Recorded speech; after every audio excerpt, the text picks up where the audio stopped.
আল্লাহু লা ইলাহা ইল্লা হুয়াল হাইয়ুল কাইয়্যুম লা তা'খুযুহু সিনাতুন ওয়ালা নাওম। আমি আল্লাহ হচ্ছে সেই আল্লাহ, আল্লাহু লা ইলাহা ইল্লা হুয়াল হাইয়ুল কাইয়্যুম, আমি ছাড়া আর কোনো ইলাহ নেই যিনি চিরস্থায়ী চিরঞ্জীব।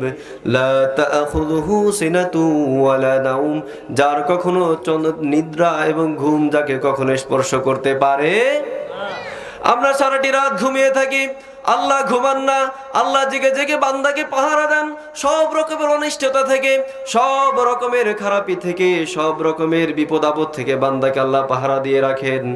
এজন্য আমরা এক আল্লাহর ইবাদত করি, যেই আল্লাহর কখনো ক্ষয় নাই, লয় নাই, যিনি অনন্তকাল থেকে ছিলেন, যিনি আছেন, যিনি থাকবেন।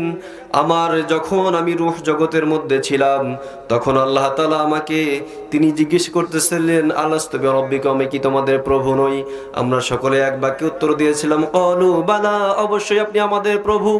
এরপর আল্লাহ তাআলা যখন মায়ের গর্ভের মধ্যে দিলেন, মায়ের গর্ভের মধ্যে এমন একটা প্যাকেটের মধ্যে আল্লাহ রাব্বুল আলামিন সুরক্ষিত একটি স্থানে আমাদেরকে জায়গা করে দিলেন। ওই গর্ভের মধ্যে আমাদেরকে খাওয়ানোর মতো, পড়ানোর মতো, লালন পালন করার মতো পৃথিবীর কোনো শক্তি আছে নাকি? আছে নাকি?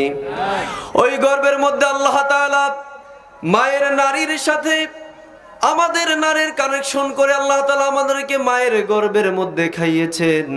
10টি মাস 10টি দিন মায়ের গর্ভের মধ্যে আল্লাহ তাআলা আমাদেরকে রেখেছেন। দুনিয়ার কোনো বিপদ আপদ, দুনিয়ার কোনো অসুখ বিসুখ আমাদেরকে স্পর্শ করতে পারে নাই। আল্লাহ তাআলা বলছেন, কত সুন্দর করে বলছেন, বান্দা তুমি কি দেখো না, কাইফা তাকফুরুনা বিল্লাহি ওয়া কুনতুম আমওয়াতান ফাআহইয়াকুম সুম্মা ইউমীতুকুম সুম্মা ইউহয়ীকুম সুম্মা ইলাইহি তুরজাউন। আল্লাহু আকবার। কাইফা তাকফুরুনা বিল্লাহ, তোমরা কিভাবে সে আল্লাহর সাথে কুফরি করো। ওয়াকুনতুম আমওয়াতান, তোমরা ছিলে মৃত, তোমাদের নাম নিশানা কিচ্ছু ছিল না, তোমরা ছিলে কি?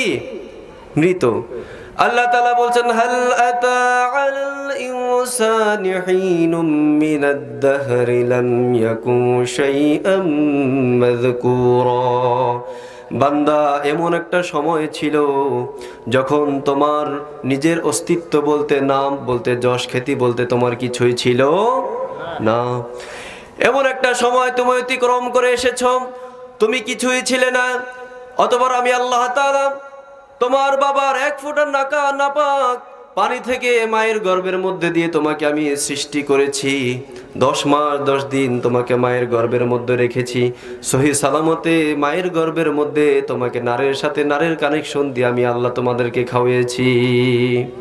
আল্লাহ তো আমাদেরকে মুখ দিয়ে খাওয়াইতে পারতেন, পারতেন কি পারতেন না? আল্লাহ তাআলা নারীর সাথে কানেকশনটা কেন দিলেন?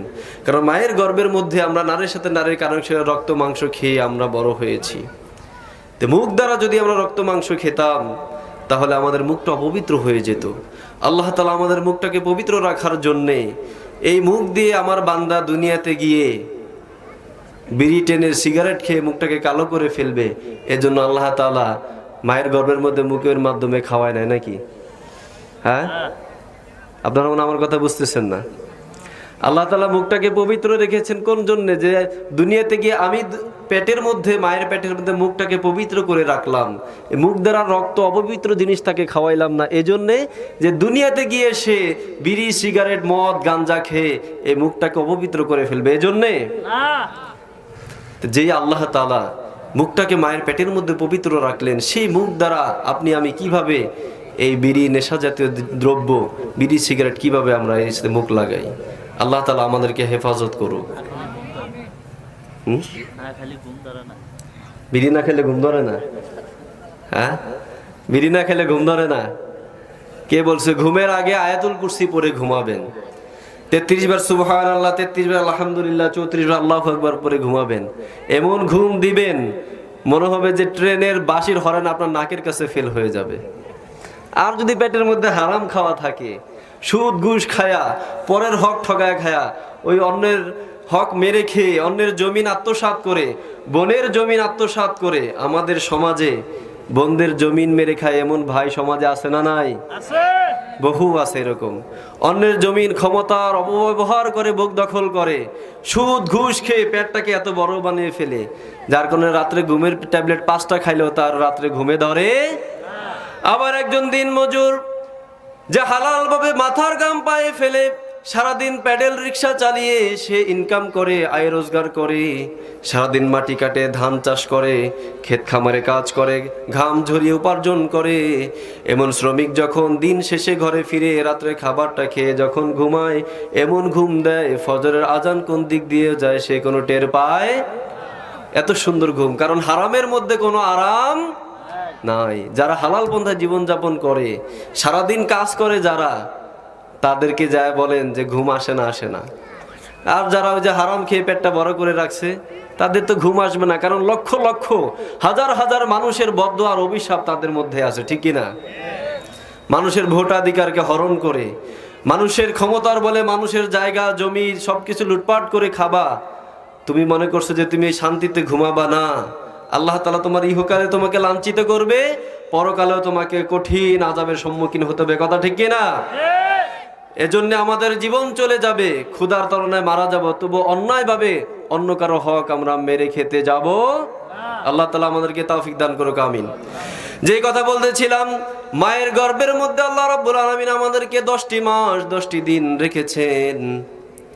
এরপরে যখন ভূমিষ্ঠ হয়েছি, কান্না ছাড়া আমাদের কোনো ভাষা ছিল না। মায়ের অন্তরের মধ্যে আমাদের ব্যাপারে এমন একটা মায়া আল্লাহ তাআলা তৈরি করে দিলেন, বাচ্চা যখন হাউমাউ করে কেঁদে ওঠে, মা বুঝে যায় তার সন্তানটা কোন কারণে কাঁদছে। মা সব কাজকর্ম ফেলে দিয়ে সন্তানের কাছে যে দৌড়ে আসে। এই যে মায়ের মনের মধ্যে একটা ভালোবাসা, সন্তানের প্রতি একটা মহাব্বত, একটা ভালোবাসা, একটা আদর, মায়া, মমতা দিয়েছেন কে? আল্লাহ রাব্বুল আলামিন বলছেন, বান্দা তুমি কিভাবে আমার নাফরমানি করো, তুমি যত যাই কিছু করো না কেন, সুম্মা ইলাইনা তুরজাউন, অবশেষে সব শেষে আমি আল্লাহর কাছে এসে তোমাকে ধরা দিতে হবে।